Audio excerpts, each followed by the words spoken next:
about duplication, I was so confused. I could not even understand what this word means. I looked at the Russian English dictionary to translate what is the duplication actually.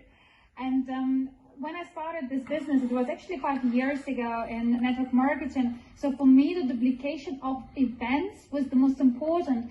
And I would say because events are related to the mindset as well. And the mindset duplication is such a big thing. When you started this business, you wanted to be like with the like-minded people. You want them not just, copy paste you, but you want them to have a certain mindset, which will make them like a warrior, which will make them like a mountain to be strong within and outside.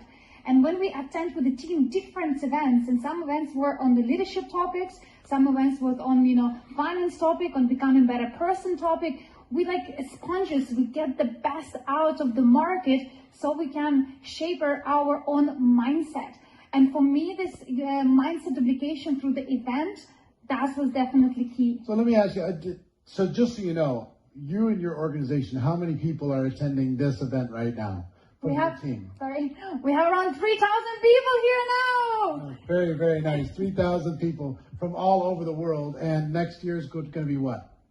Well, next year we want to double and double and double and double until we make it 30,000 people. Wow, yeah. So these guys are really, really following through on the idea of using the event in order to be able to create duplication within your organization. Using the third party, this is just another form of third party. Yeah. Get people here, it does your work for you. The more people you get here, the easier 2021 is. You got a team that's already kind of on the same board.